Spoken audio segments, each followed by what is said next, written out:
Hi everyone, I haven't made a video for quite some time here.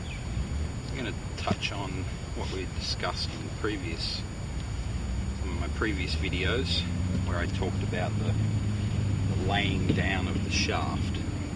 Now this is not the magic move, it's one of them.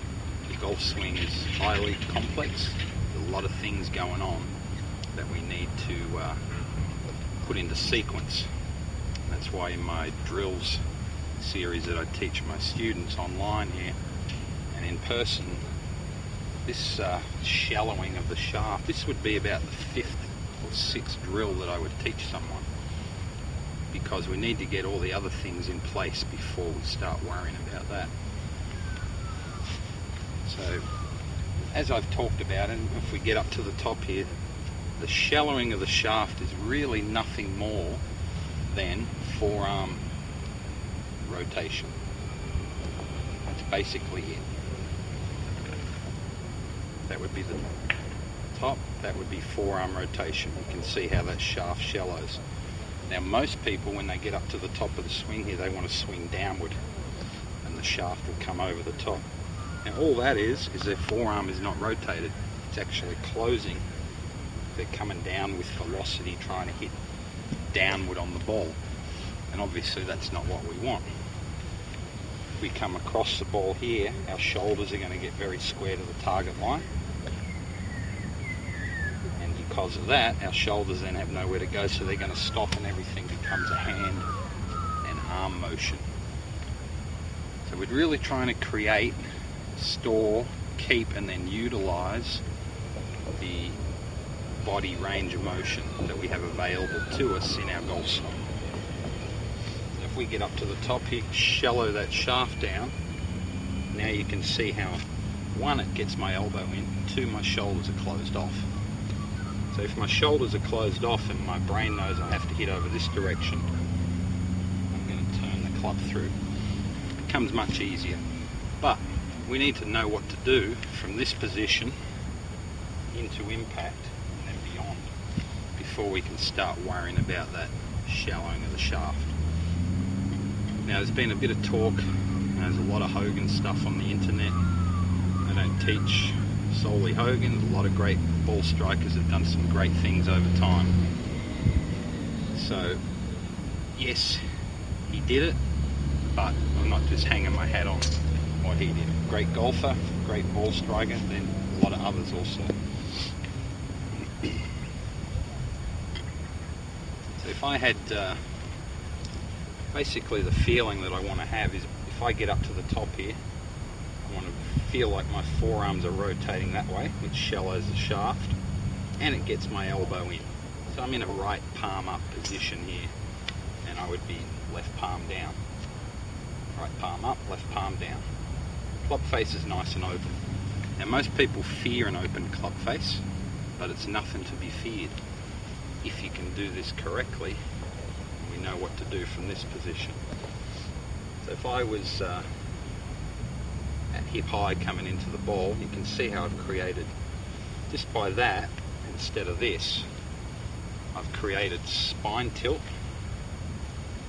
I've compressed downward into the ground, and I've got the club behind me, just like our baseball player. Has the club behind him, has all this wrist cock, lag, angles to be able to compress the ball. And that's what we're looking for in the golf swing also. So if we get up, drop it into hip high here with this right palm up, left palm down, now we need to learn how to get that ball, the club, back onto the ball at impact. And there's been a bit of discussion that, Hogan again, that he didn't rotate his forearms into the strike, that he only turned his body, and that's nonsense, because he's coming from this shallow path. He should really drop that club behind him, which you can see creates that angle, the lag angle that he's got, a la Sergio. If I just turned my body from this position, I wouldn't even hit the ball. I'd miss the ball completely over the top of it and across it. So when we're here, we have to turn the forearms and the body in unison keeping a nice connection in this upper arm. Doesn't look like much, but there's a definite firing of the forearms and wrists into the strike.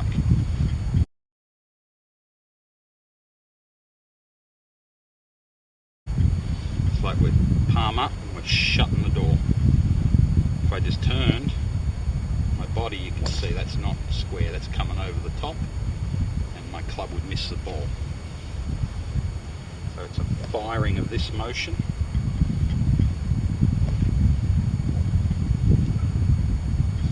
Because the good players kept their right elbow bent, left armpit connected, what they did is then they overtook the follow through with their rotation. Because they had the shoulders closed, they had somewhere to turn to. So if we come down steep here, like I said before, the shoulders will get too square to the target line. They can't turn out of the way because they'll miss the ball. So the shoulders will stop and the hands and arms will throw at the ball. On more of this position, I'll rotate that club in. No coincidence that all the great golfers had big forearms. It takes a bit of strength to do this. You can see when I'm doing that correctly, I've got the range of motion of closed to open, and that helps eliminate any urge to do this post impact or into the strike. And that's why we see the better players or the great ball strikers, when we get up to this position, the club is very neutral, where you could drop it down and be square again.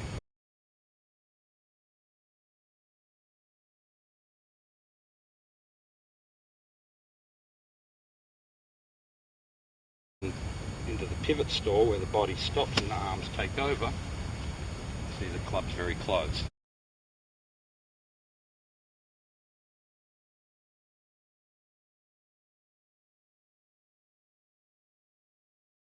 And that's not what we're looking for. That's not holding the alignments through the ball and to the end. So that again is a very timing orientated golf swing. So we can create a lot of speed with this. We don't have to use our hands and forearms. You know, we create the speed rotationally. I can create a lot of speed just from this position right here by rotating and getting everything to work. And that's a 6-iron that's gone about 160 yards just from that tiny little golf swing. So I don't need to get up here and create all my speed by doing that. But I need to learn the sequence, I need to make it work.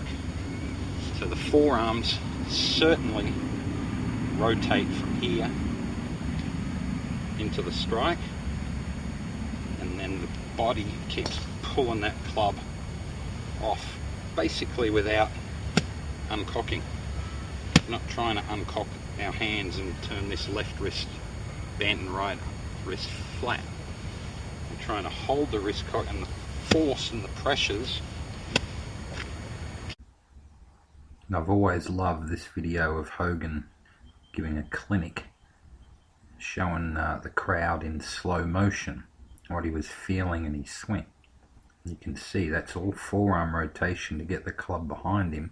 He fires the forearms, wrists and hands into the strike and then lets the body take over. That's exactly the sequence that we're talking about. This is him finding the slot, forearm rotation to get the club dropping behind, keeps the spine tilt, keeps the wrist cock, fires the forearms, wrists, hands into the ball, and then lets the body take over and pull it to the finish. So that's how everything interlinks. It's pretty, takes a lot of work, but if you got the right information, the right knowledge, training to do it, it becomes quite, I wouldn't say easy, but very easy to understand. And what happens is the shot dispersion, instead of being so far left and right, really starts to narrow the gap. Sort of like the opposing forces that I talked about. We want to feel like we're entering from a hook and we're exiting with a fade, so they even one another out becomes straight. If I'm just going to come in from one direction and try and exit the other way, that's not correct.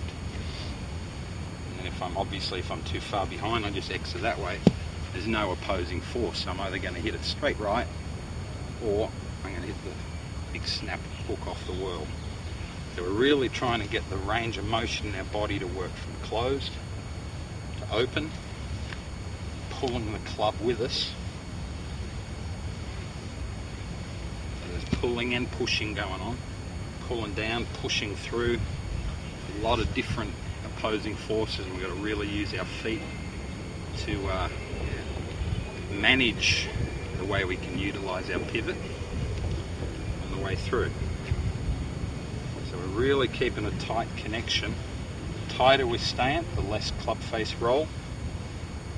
The more we can rotate the club in, the less club face roll, because my body's working with it. So hopefully that'll explain a little bit more about the shallowing of the shaft down that I said is a real big move for golf. And remember, it's not the hands. Get up the top. I'm not dropping my hands behind me. I can still actually bring my hands over if I want, but the shaft, because of the forearm rotation, is staying behind me, and that's allowing this right arm to stay bent and a bit closer to my side. As soon as I have no forearm rotation, my right arm straightens, I'm going to want to be hitting behind the ball. So the better we are at holding this angles and pressuring them to get rid of them later on in the golf swing, the more that affects our ball position.